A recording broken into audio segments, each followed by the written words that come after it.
Ready to take charge of your mental well-being? In this chapter, we'll dive into practical, easy-to-apply techniques that can help you heal, grow, and thrive in everyday life. Let's unlock the tools to a healthier mind starting now. Chapter 6: Practical Techniques in Mental Healing. An engineer has a technique and a process for building a bridge or an engine. Like the engineer, your mind also has a technique for governing, controlling, and directing your life. You must realize that methods and techniques are primary. In building the Golden Gate Bridge, the chief engineer understood mathematical principles, stresses, and strains. Secondly, he had a picture of the ideal bridge across the bay. The third step was his application of tried and proven methods by which the principles were implemented until the bridge took form and we drive on it. There also are techniques and methods by which your prayers are answered. If your prayer is answered, there is a way in which it is answered, and this is a science. Nothing happens by chance. This is a world of law and order. In this chapter, you will find practical techniques for the unfolding and nurture of your spiritual life. Your prayers must not remain up in the air like a balloon. They must go somewhere and accomplish something in your life. When we come to analyze prayer, we discover there are many different approaches and methods. We will not consider in this book the formal, ritual prayers used in religious services. These have an important place in group worship. We are immediately concerned with the methods of personal prayer as it is applied in your daily life and as it is used to help others. Prayer is the formulation of an idea concerning something we wish to accomplish. Prayer is the soul's sincere desire. Your desire is your prayer. It comes out of your deepest needs and it reveals the things you want in life. Blessed are they that hunger and thirst after righteousness, for they shall be filled. That is really prayer, life's hunger and thirst for peace, harmony, health, joy, and all the other blessings of life. The passing over technique for impregnating the subconscious consists essentially in inducing the subconscious mind to take over your request as handed it by the conscious mind. This passing over is best accomplished in the reverie-like state. Know that in your deeper mind is infinite intelligence and infinite power. Just calmly think over what you want, see it coming into fuller fruition from this moment forward. Be like the little girl who had a very bad cough and a sore throat. She declared firmly and repeatedly, "It is passing away now. It is passing away now." It passed away in about an hour. Use this technique with complete simplicity and naivete. Your subconscious will accept your blueprint. If you were building a new home for yourself and your family, you know that you would be intensely interested in regard to the blueprint for your home. You would see to it that the builders conform to the blueprint. You would watch the material and select only the best wood, steel, in fact, the best of everything. What about your mental home and your mental blueprint for happiness and abundance? All your experiences and everything that enters into your life depend upon the nature of the mental building blocks which you use in the construction of your mental home. If your blueprint is full of mental patterns of fear, worry, anxiety, or lack, and if you are despondent, doubtful, and cynical, then the texture of the mental material you are waving into your mind will come forth as more toil, care, tension, anxiety, and limitation of all kinds. The most fundamental and the most far-reaching activity in life is that which you build into your mentality every waking hour. Your word is silent and invisible, nevertheless, it is real. 60+ you are building your mental home all the time, and your thought and mental imagery represent your blueprint. Hour by hour, moment by moment, you can build radiant health, success, and happiness by the thoughts you think, the ideas which you harbor, the beliefs you accept, and the scenes that you rehearse in the hidden studio of your mind. This stately mansion, upon the construction of which you are perpetually engaged, is your personality, your identity in this plane, your whole life story on this earth. Get a new blueprint, build silently by realizing peace, harmony, joy, and goodwill in the present moment. By dwelling upon these things and claiming them, your subconscious mind will accept your blueprint and bring all these things to pass. By their fruits you shall know them. The science and art of true prayer. Term science means knowledge which is coordinated, arranged, and systematized. Let us think of the science and art of true prayer as it deals with the fundamental principles of life and the techniques and processes by which they can be demonstrated in your life, as well as in the life of every human being when he applies them faithfully. The art is your technique or process, and the science behind it is the definite response of creative mind to your mental picture or thought. Ask, and it shall be given you. Seek, and ye shall find. Knock, and it shall be opened unto you. Here you are told you shall receive that for which you ask. It shall be opened to you when you knock, and you shall find that for which you are searching. This teaching implies the definiteness of mental and spiritual laws. There is always a direct response from the infinite intelligence of your subconscious mind to your conscious thinking. If you ask for bread, you will not receive a stone. You must ask believing if you are to receive. Your mind moves from the thought to the thing. Unless there is first an image in the mind, it cannot move, for there would be nothing for it to move toward.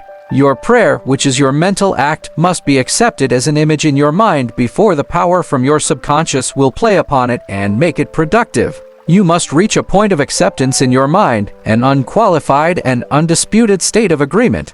This contemplation should be accompanied by a feeling of joy and restfulness in foreseeing the certain accomplishment of your desire. The sound basis for the art and science of true prayer is your knowledge and complete confidence that the movement of your conscious mind will gain definite response from your subconscious mind, which is one with boundless wisdom and infinite power. By following this procedure, your prayers will be answered. The visualization technique with easiest and most obvious way to formulate an idea is to visualize it, to see it in your mind's eye as vividly as if it were alive. You can see with the naked eye only what already exists in the external world. In a similar way, that which you can visualize in your mind's eye already exists in the invisible realms of your mind. Any picture which you have in your mind is the substance of things hoped for and the evidence of things not seen. What you form in your imagination is as real as any part of your body. The idea and the thought are real and will one day appear in your objective world if you are faithful to your mental image. This process of thinking forms impressions in your mind. These impressions in turn become manifested as facts and experiences in your life. The builder visualizes the type of building he wants. He sees it as he desires it to be completed. His imagery and thought processes become a plastic mold from which the building will emerge, a beautiful or an ugly one, a skyscraper or a very low one. His mental imagery is projected and is drawn on paper. Eventually, the contractor and his workers gather the essential materials and the building progresses until it stands finished, conforming perfectly to the mental patterns of the architect. I used the visualization technique prior to speaking from the platform. I quiet the wheels of my mind in order that I may present to the subconscious mind my images of thought. Then, I picture the entire auditorium and the seats filled with men and women, each one of them illumined and inspired by the infinite healing presence. I see them as radiant, happy, and free. Having first built up the idea in my imagination, I quietly sustain it there as a mental picture while I imagine I hear men and women saying, "I am healed, I feel wonderful, I've had an instantaneous healing, I'm transformed." I keep this up for about 10 minutes or more, knowing and feeling that each person's mind and body are saturated with love, wholeness, beauty, and perfection. My awareness grows to the point where in my mind I can actually hear the voices of the multitude proclaiming their health and happiness. Then I release the whole picture and go on to the platform. Almost every Sunday, some people stop and say that their prayers were answered. Mental movie method. The Chinese say, "A picture is worth 1,000 words." William James, the father of American psychology, stressed the fact that the subconscious mind will bring to pass any picture held in the mind and backed by faith. Act as though I am, and I will be. A number of years ago, I was in the Middle West lecturing in several states, and I desired to have a permanent location in the general area from which I could serve those who desired help. I traveled far, but the desire did not leave my mind. One evening, while in a hotel in Spokane, Washington, I relaxed completely on a couch, immobilized my attention, and in a quiet, passive manner imagined that I was talking to a large audience, saying in effect, "I am glad to be here. I have prayed for the ideal opportunity." I saw in my mind's eye the imaginary audience, and I felt the reality of it all. I played the role of the actor, dramatized this mental movie, and felt satisfied that this picture was being conveyed to my subconscious mind, which would bring it to pass in its own way. The next morning, on awakening, I felt a great sense of peace and satisfaction, and in a few days' time I received a telegram asking me to take over an organization in the Midwest, which I did, and I enjoyed it immensely for several years. The method outlined here appeals to many who have described it as the mental movie method. I have received numerous letters from people who listen to my radio talks and weekly public lectures, telling me of the wonderful results they get using this technique in the sale of their property. I suggest to those who have homes or property for sale that they satisfy themselves in their own mind that their price is right. Then, I claim that the infinite intelligence is attracting to them the buyer who really wants to have the property and who will love it and prosper in it. After having done this, I suggest that they quiet their mind, relax, let go, and get into a drowsy, sleepy state, which reduces all mental effort to a minimum. Then, they are to picture the check in their hands, rejoice in the check, give thanks for the check, and go off to sleep feeling the naturalness of the whole mental movie created in their own mind. They must act as though it were an objective reality, and the subconscious mind will take it as an impression, and through the deeper currents of the mind, the buyer and the seller are brought together. A mental picture held in the mind, backed by faith, will come to pass. The Baudouin technique. Charles Baudouin was a professor at the Rousseau Institute in France. He was a brilliant psychotherapist and a research director of the New Nancy School of Healing, who in 1910 taught that the best way to impress the subconscious mind was to enter into a drowsy, sleepy state, or a state akin to sleep in which all effort was reduced to a minimum. Then in a quiet, passive, receptive way, by reflection, he would convey the idea to the subconscious. The following is his formula. A very simple way of securing this impregnation of the subconscious mind is to condense the idea, which is to be the object of suggestion, to sum it up in a brief phrase, which can be readily graven on the memory, and to repeat it over and over again as a lullaby. Some years ago, a young lady in Los Angeles was engaged in a prolonged, bitter family lawsuit over a will. Her husband had bequeathed his entire estate to her, and his sons and daughters by a previous marriage were bitterly fighting to break the will. The Baudouin technique was outlined to her, and this is what she did. She relaxed her body in an armchair, entered into the sleepy state, and, as suggested, condensed the idea of her need into a phrase consisting of 6 words easily graven on the memory. It is finished in divine order. The significance to her of these words meant that infinite intelligence operating through the laws of her subconscious mind would bring about a harmonious adjustment through the principle of harmony. She continued this procedure every night for about 10 nights. After she got into a sleepy state, she would affirm slowly, quietly, and feelingly the statement, "It is finished in divine order," over and over again, feeling a sense of inner peace and an all-pervading tranquility. Then she went off into her deep normal sleep. On the morning of the 11th day, following the use of the above technique, she awakened with a sense of well-being, a conviction that it was finished. Her attorney called her the same day saying that the opposing attorney and his clients were willing to settle. A harmonious agreement was reached and litigation was discontinued. The sleeping technique will be entering into a sleepy, drowsy state. Effort is reduced to a minimum. The conscious mind is submerged to a great extent when in a sleepy state. The reason for this is that the highest degree of outcropping of the subconscious occurs prior to sleep and just after we awaken.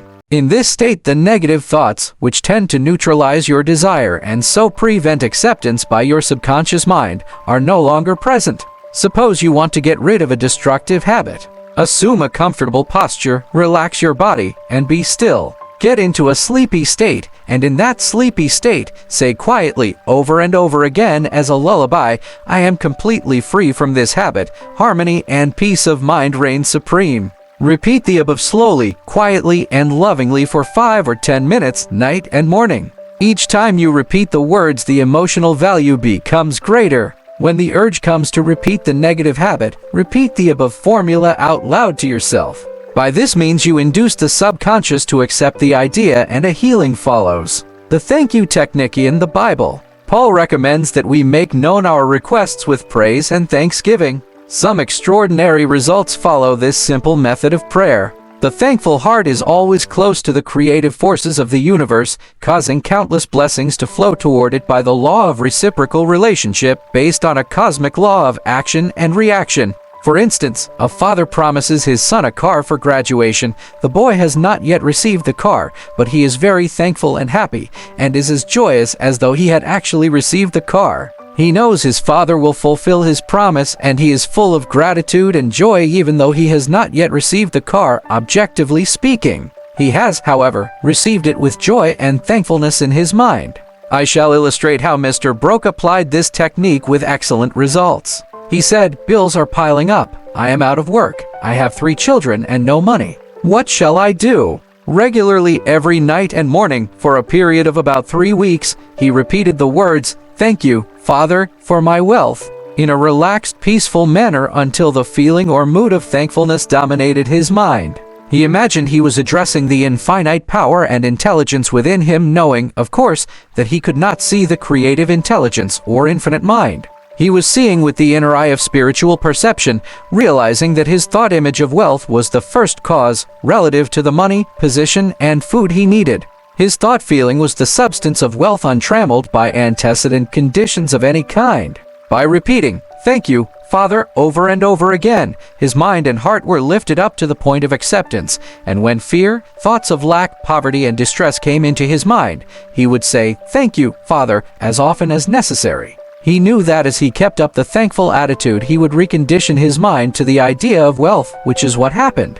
The sequel to his prayer is very interesting. After praying in the above-mentioned manner, he met a former employer of his on the street whom he had not seen for 20 years. The man offered him a very lucrative position and advanced him $500 on a temporary loan. Today, Mr. Broke is vice president of the company for which he works. His recent remark to me was, "I shall never forget the wonders of thank you, Father, it has worked wonders for me."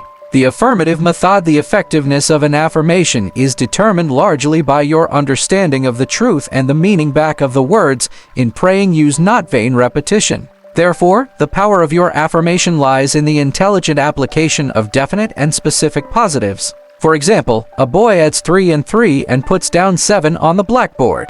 The teacher affirms with mathematical certainty that 3 and 3 are 6, therefore, the boy changes his figures accordingly. The teacher's statement did not make 3 and 3 equal 6 because the latter was already a mathematical truth. The mathematical truth caused the boy to rearrange the figures on the blackboard. It is abnormal to be sick. It is normal to be healthy.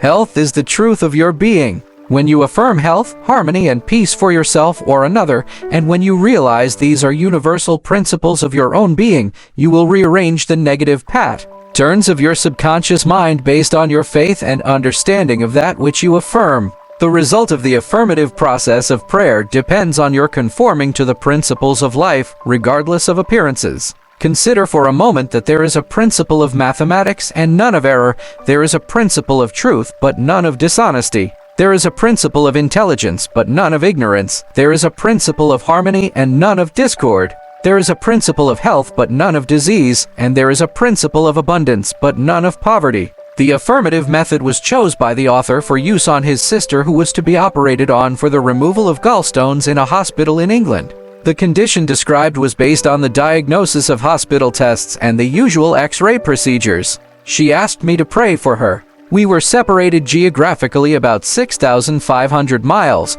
but there is no time or space in the mind principle. Infinite mind or intelligence is present in its entirety at every point simultaneously. I withdrew all thought from the contemplation of symptoms and from the corporeal personality altogether. I affirmed as follows, "This prayer is for my sister Catherine. She is relaxed and at peace, poised, balanced, serene, and calm.